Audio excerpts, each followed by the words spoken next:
The Pepsodent Show, starring Bob Hope and his guest, Humphrey Bogart.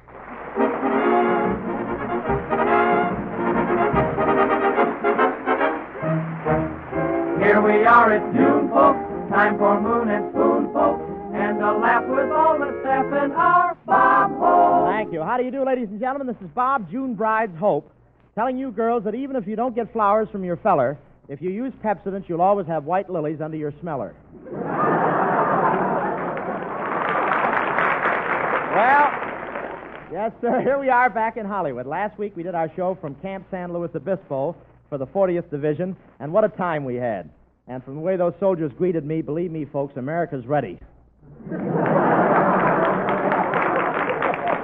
They gave me a souvenir when I left. I'd show it to you, but only it's too soon to take the bandages off. Dorothy Lamour went up to the Army camp with me, and you should have seen Dorothy with those 7,000 men. You should have seen her. I didn't. Dorothy left one of her sarongs up there as a souvenir.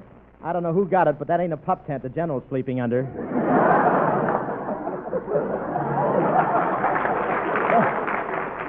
Of course, romance is in the air at this time of the year. You can tell June is here. All the girls in Hollywood are sending out their trousseaux to be cleaned and pressed.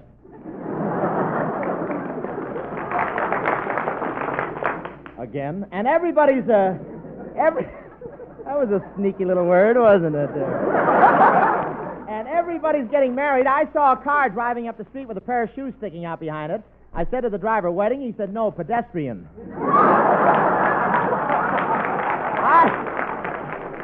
I went to a wedding the other day. It was a typical Hollywood wedding. The bride looked beautiful. She was wearing a long white veil. So long you could hardly see her slacks. It was a beautiful thing.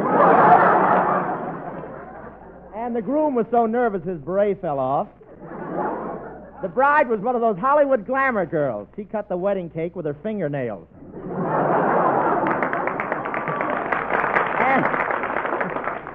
And the groom was a musician. What a romance they had. He met her during a hot break in the Hut Sut song.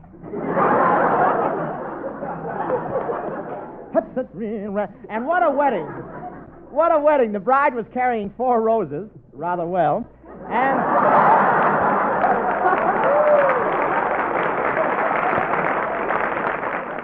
And the bride's mother and father walked down the aisle with her. It's just like a convoy. It's a pleasure to protect the merchandise. Just the same, you're awfully happy to get rid of it. But it was a lovely spectacle. 2 little girls ran in front of the bride, unrolling the red carpet. When they got it all unrolled, there was the groom. But romance is everywhere this month. I went down the beach the other day. The ocean was beautiful. All morning the surf was glistening with foamy whitecaps. Then Cecil B. DeMille took his box of Lux and went home.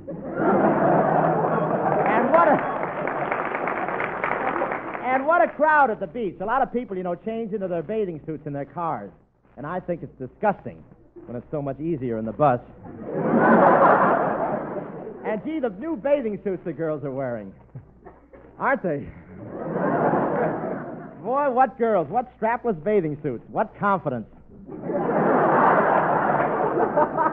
A lot of beautiful girls were there swimming, but Betty Grable beat them all to the raft. And you should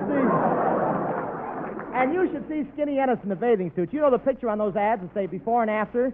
Skinny looks like the one that says not yet. Skinny was wearing a nice white bathing suit. Later on, we found out it was a piece of spaghetti with armholes. But I want to tell you, Skinny can dive. He did a beautiful swan dive with his arms stretched out, but he got nervous when he started to gain altitude. Say, Bill Goodman, come here. Yes, Bob. Say, gee, we had a swell time at the beach this weekend, didn't we? Yeah, and I thought I was dressed exceptionally well for the beach. Why, when I walked out and took off my robe, did you see everybody crowd around me? Well, after all, Bob, ermine short. But there certainly were a bunch of pretty girls on that beach. Yeah, Bill, and the way you stared at them, you should have seen how far your eyes popped out. Well, maybe they popped out a little. A little. Bill, one of your bags turned under your... I'll be back. Wait a minute. I should pop mine out a little here. I guess maybe my eyes did pop out a little bit. Thank you for the feed. A little, Bill. Bill, one of the bags under your eyes turned to the other and said, we'd better get packed. It looks like they're leaving for the weekend.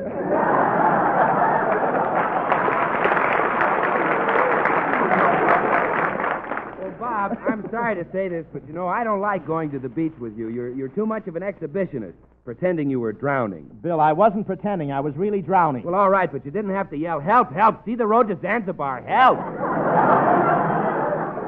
Hey, Bill, did you see Skinny Ennis lying on the beach? Yes, I did. And lying on the beach that way, Skinny looked like a picture. Yeah, no blood and sand. I want to tell you, there's one man in this program that knows all about swimming, Professor Colono. Professor? Coming.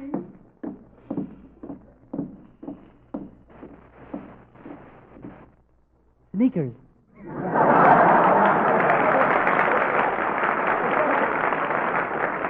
That did it. Professor, on second thought, I don't see why I should ask you to give our listeners health and swimming hints.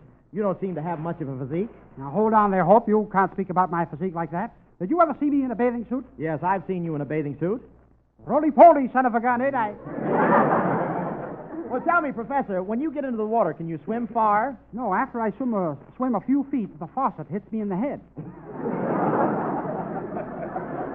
You have gum trouble tonight yourself, huh? Well, have you ever been in over your head, Kelowna? Yes. What happened? The Bank of America gave me an extension.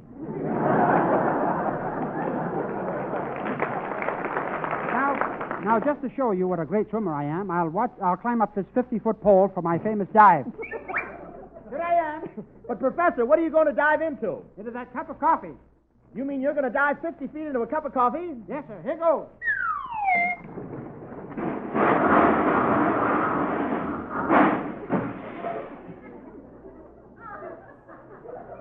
What do you know? No cream. Look, Kelowna. Kelowna, why don't you take a powder? I will if it's Pepsodent. Here's a kid that'll be working next year.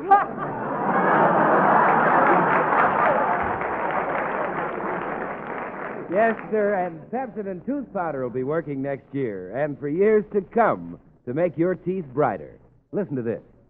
Pepsodent tooth powder has the power to produce a luster on teeth twice as bright as the average of all other leading brands.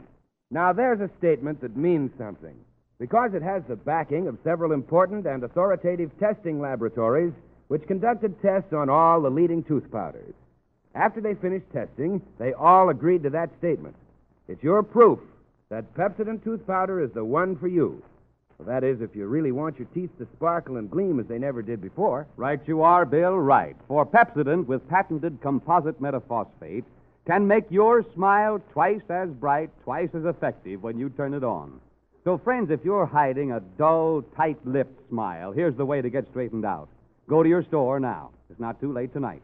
Go right up to that man and say, I want that tooth powder that beats the others by a mile. I'm fixing up a bright new smile. Give me a package of that high-polished Pepsodent tooth powder, please.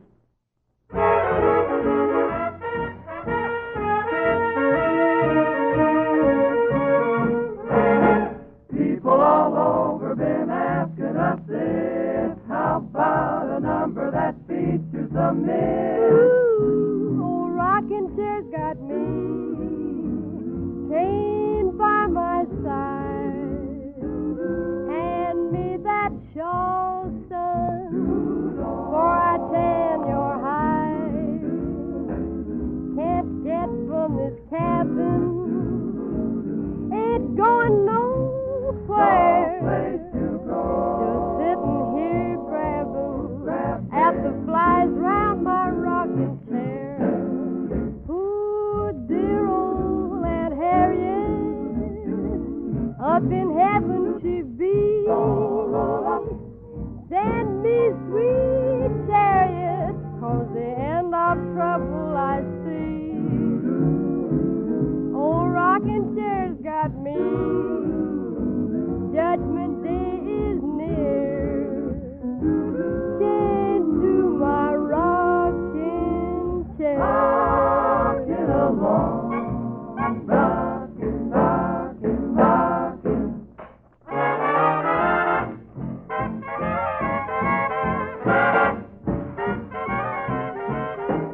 Oh, Aunt Harriet, in heaven she be, swing low. Sweet chariot, swing low, and the trouble I see. Oh, rocket. Oh, rocking chairs got me. Judgment day is near. Chained to my rocking chair. Keep on rocking, rocking, rocking. Keep rocking, Miss Polly.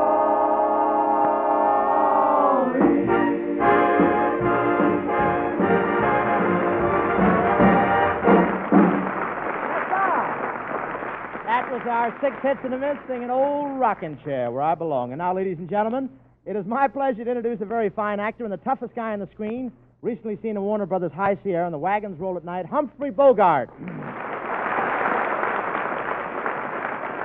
Thank you.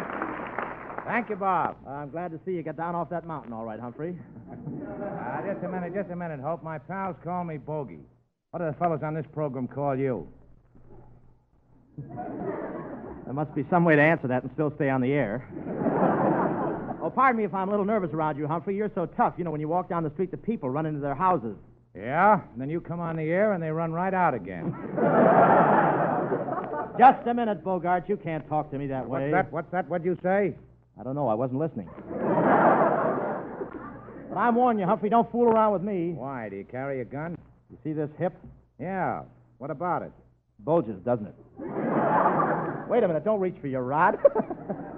I was just kidding, Bob. All I got in my pocket is a handkerchief. I still think it's a gun. No, it's a handkerchief. Watch. I'll use it. Bad cold. Say, huh? You know, 2 weeks ago we had your co-worker Priscilla Lane on this program. She just finished a new picture at Warner Brothers, a $500,000 baby. Oh, now, wait a minute, Bob. Not a $500,000. The name of the picture is $1 Million Baby. You mean it was before the tax? Say, tell me, Bogey, what picture did you just make over there? I made a picture called The Wagons Roll at Night. Oh, you mean like Crosby's horses? But you're so... oh, that'll kill her in this. Oh, for that Norman, anything. But you're so tough in your pictures. Tell me, Humphrey, were you always a mug? Oh, no, I was the nicest boy in my neighborhood. I always went to school dressed in my cute little Lord Fauntleroy suit, and when I walked down the street, all the neighbors would point at me and say, "There's the little rat who blew up the pool room." Say, I was a tough kid, too. In school, I used to make spitballs and throw them all around the room. No, you did? You did? Me, too. It only took me a half an hour to make a spitball. Well, I could make one in a minute. You mean you didn't wait for the cement to harden? Humphrey, you're just a mug at heart. You're the kind of guy who would put a mustache in the Mona Lisa. Oh, no, not me. If he can't raise his own, I'm not going to help him. Well, I've watched you a lot in pictures, Humphrey. Tell me, doesn't it make your flesh crawl when you stand there pumping bullets into guys, sticking knives into guys' backs, putting guys in wet cement and tossing them in the river? Oh, no, don't bother me at all. I go right home and sleep like a log if a fuse don't blow. If a fuse don't blow? Well, good gracious, you didn't expect me to sleep with the light out.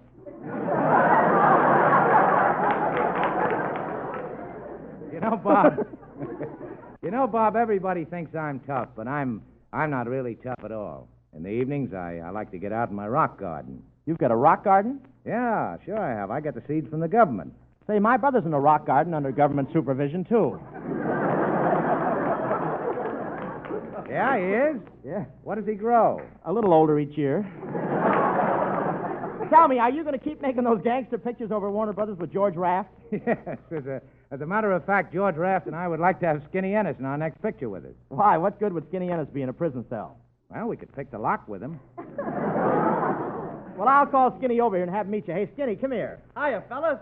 Skinny, this is Humphrey Bogart. Well, shut my mouth. Shut my mouth. Be careful, Skin. This guy'll do it. Hiya, Skinny. Hiya, big shot. What do you have from the mob? Get a load of public adrenaline, number one.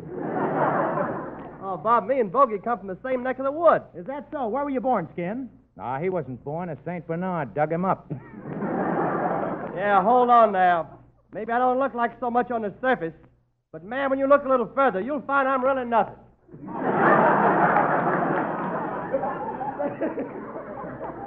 You did it. By the way, Skin, how's your girl? Oh, she's getting awful hard to handle. Now, listen, Skinny, I'll help you. There are two ways to handle a woman. Either you treat her very gently, or you treat her very rough. Well, which is the better method? Neither. Whichever you use, they still like a guy who owns a Cadillac. Well, Skinny, you ought to handle your women like Humphrey does. Assert yourself. I do. Only the other day I looked my girl in the eye and I said, Woman, you're my woman. And you got to do exactly as I tell you. Did that make an impression on her? I guess so. She laughed so hard I fell off her lap. Well, is your girl here tonight, Skin? Yeah, Bob, I'll call her. Hey, Magnolia. Come on, honey. Oh, hi, y'all. Well, shut my mouth if it isn't Magnolia. Oh, Mr. Hope, well, shut my mouth. And this is Mr. Bogart. Oh, shut my mouth. And what a business I could do in zippers. Oh, honest, are you the big bad man that's in the movie? That's what they tell me, yep. Well, shut my mouth and pull it way down over my chin. I would, but I see somebody beat me to it. Say, you better be careful what you say to her, Humphrey. Skinny worships the ground she crawled out of. Are you really Humphrey Bogart? The rat who forces his attentions on girls and makes them kiss him and kiss him and kiss him and until the poor things are almost unconscious? That's me. See, Skinny, that's what I mean. Oh, so you finally got around to speaking to me, huh? Oh, I didn't mean to neglect you. How are you, honey lamb? Oh, he's just fine. How do you know? He's using my blood today. Hey, isn't Mr. Bogart a tough-looking guy? Oh, he's not so tough. Oh, no? No. I dare you to knock this chip off my shoulder. Magnolia, let me down. Oh, gosh, Mr. Bogart. I wish Skinny could kiss like you. Oh, well, what's wrong with Skinny? Does he give you the fatherly kiss or the brotherly kiss or the real sweetheart's kiss? Well, I don't know. Which is the one where I have to bend down and pick him up after it's all over?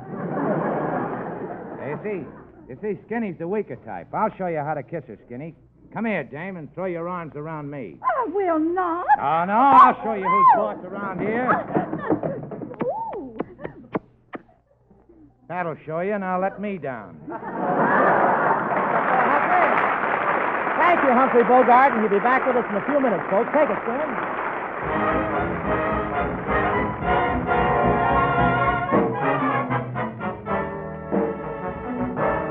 Keep your thumbs up. What an elegant way to greet a new day that comes up. Just keep your thumbs up. Don't be Humpty Dumpty when you take a fall. Pull yourself together and climb back again on the wall with thumbs up. That's a very good sign that everything's fine and dandy. So come what may today, raise your voice and shout. You may be down, but you'll never be out of luck if you keep your thumbs up.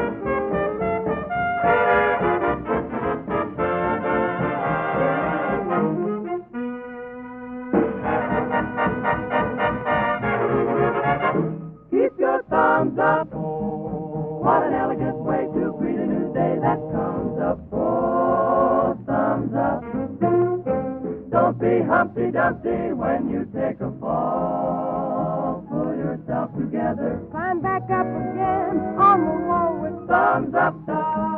That's a very good sign that everything's fine and dandy. So come what may today, raise your voice and shout.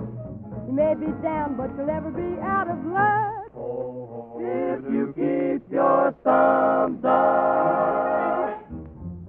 Very good sign that everything's fine and dandy. So come what may today, raise your voice and shout. You may be down, but you'll never be out of luck if you keep your thumbs up. Thumbs up, sing and keep your thumbs up.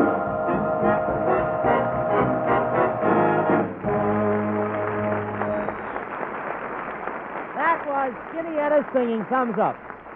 Boy, wasn't that a swell solo, Bill? Oh, no, that wasn't a solo, Bob. That was a duet by me and Skinny. Duet? I didn't hear your voice, Bill. Oh, I don't sing. I just hold Skinny up to the microphone.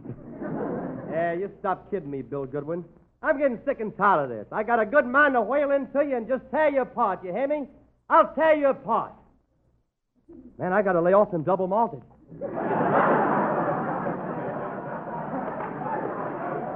Well, now, take it easy, Skin, and you stick to those double malteds, too. Anytime you can get double value, that's money in the bank. Look at the new Pepsodent 50 Tough toothbrush. There's a good example. And Art Baker's the man who can prove it. Yes, the new Pepsodent toothbrush has 50 tufts of marvelous DuPont Fibrex bristles. Twice as many in a small, compact head as in any other brush. You know what that means? Double the number of tufts, double cleansing power. You see, the bristles in the new Pepsodent 50 Tough toothbrush are gentler. They're kinder to your gums. They don't have to be stiff and harsh because they depend on union for their strength.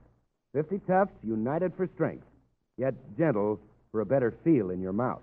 You don't have to break in this brush at the expense of tender gums. No, sir. You just open the sanitary glass tube it comes packed in. You grasp that handsome, form-fitting colored handle. You add Pepsodent tooth powder, and then you have the grandest feeling, the most thoroughly effective tooth-cleaning combination in the world. So get a new Pepsodent 50 Tough toothbrush tonight at your favorite store. It's the same price as ordinary brushes, just 50 cents. But what a whale of a difference in the results you get. Get a Pepsodent 50 Tough toothbrush tonight.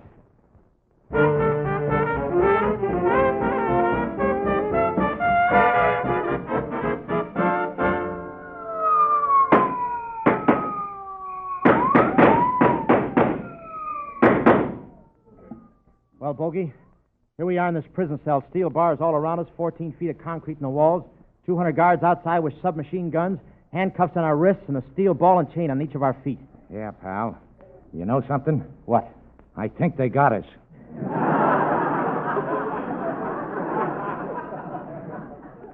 Well, I don't like it here. That's your own fault that you're in jail trying to spend that phony dollar bill that your brother made. Oh, gee whiz, no one would have known it was counterfeit. Only brother is such a sentimentalist.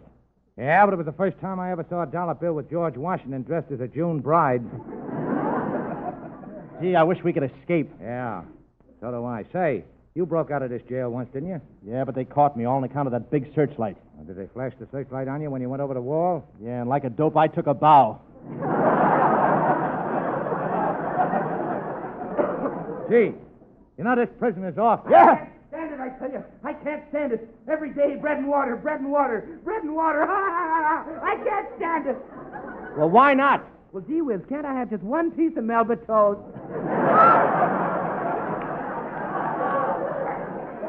Say, listen, Bogey, we got to get out of here. My trustworthy pal, Professor Cologne, is going to help us escape.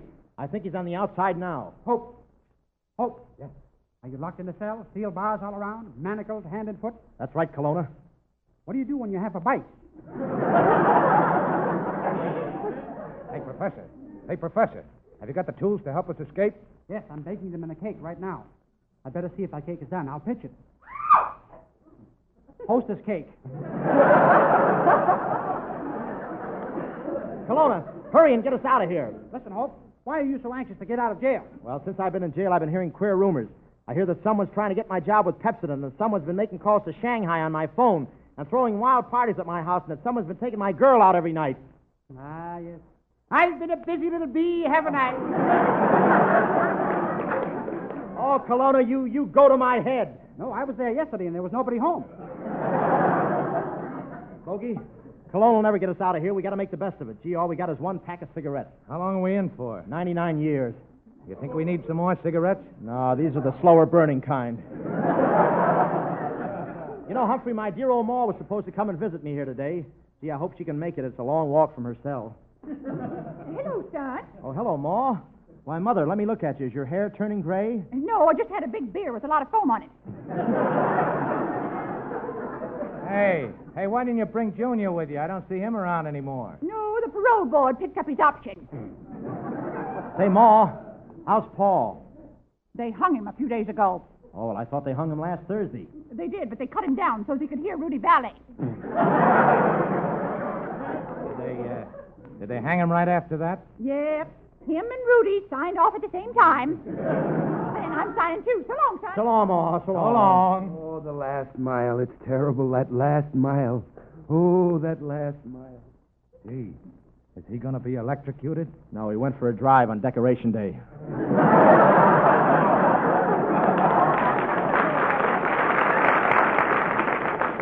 Hey, fellas, I'll be with you in a minute. But first, I'm going to do a good deed. I'm rescuing someone right from the electric chair. Kelowna, don't try to rescue anyone from the electric chair. The current may be on. It's all right. I'll just grab him out quick.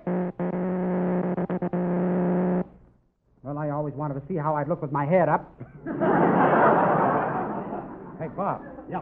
Hey, Bob. What's going on in the next cell there? Why, they're giving the third degree to Mendel the mug. I won't talk. Ouch! I won't tell you. Ouch! I won't tell you. Gee, that guy must have a pretty important secret. Yeah, he knows all the words to the Hut Sut song.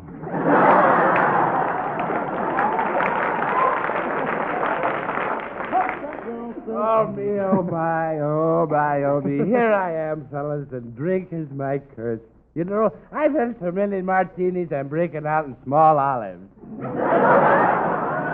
Hey, Andy Knock, what are you doing here? What am I doing? Well, how do you like that? They put me in jail for being drunk. Me, who's absolutely sober. Sober with a capital sob. You're sober? Sure I am, but they're giving me the drinker's test, see? The drinker's test? Yeah, I got to sit at one end of the table, and at the other end of the table is a bottle of scotch. Now, I've been sitting there all afternoon, and the question is whether I went over and took a drink or not. I see. Yes, sir, that's the question. And that's the answer. Say, come here. Say, Canadian Club, what are you in jail for? Oh, I got to confess, Mr. Hope, I did a terrible thing. A horrible thing. I killed a midget. You killed a midget? Yes. That's an awful thing to do. How'd you kill him? Oh, the poor little fella. When I think of his eyes, he drowned. He did. It was my fault, too. Well, how was it your fault? Well, there was a fly in my beer, and just kidding. I told him it was the seaplane for Hawaii.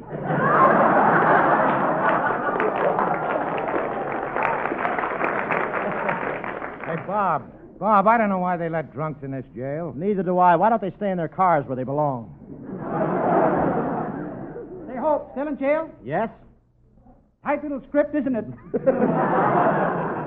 Come on, Kelowna. How are you going to get us out of this jail? Well, I'm up above you on the roof. I shall drop a rope down past your window. Then the three of us will slide down the rope when I count three. Let me get this straight, Kelowna. You're up there on the roof. You're going to drop a rope down past our window. Then the three of us will slide down the rope when you count three. That's right. Ready?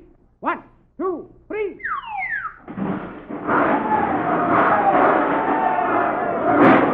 Kelowna, what happened? We all fell down. Even the rope fell down. Didn't you have the rope tied securely? Sure, look. It's still around my waist.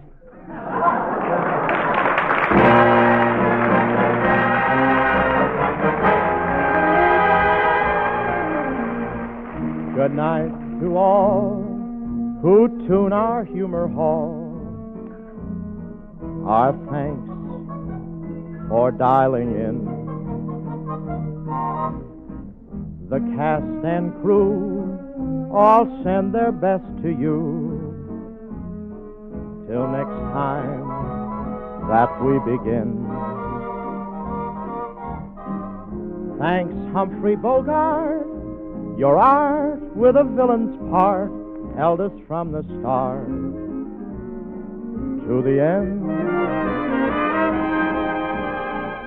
Use Pepsodent, folks. It's I should stick to the Hut Sut song. Next Tuesday night, ladies and gentlemen, we'll be broadcasting from La Jolla, California. We're all going down to Camp Callan and entertain the boys of the Coast Artillery. And, boy, we're going to have Birth of the Blues. Mary Martin will be with us to sing for the boys. And believe me, they'll like Mary Martin down there. So until next week, this is Bob Hope. Yes, sir. And, Bob, I understand next week, by the way, next Monday, in fact, you'll be on the Lux Radio Theater with Carol Lombard. Yeah, we're going right? to do Mr. and Mrs. Smith for old Cecil B. DeMille. I think we'll have a lot of fun there. Wonderful, Bob. Good night. This is Bill Goodwin speaking for Pepsodent. It's the National Broadcasting Company.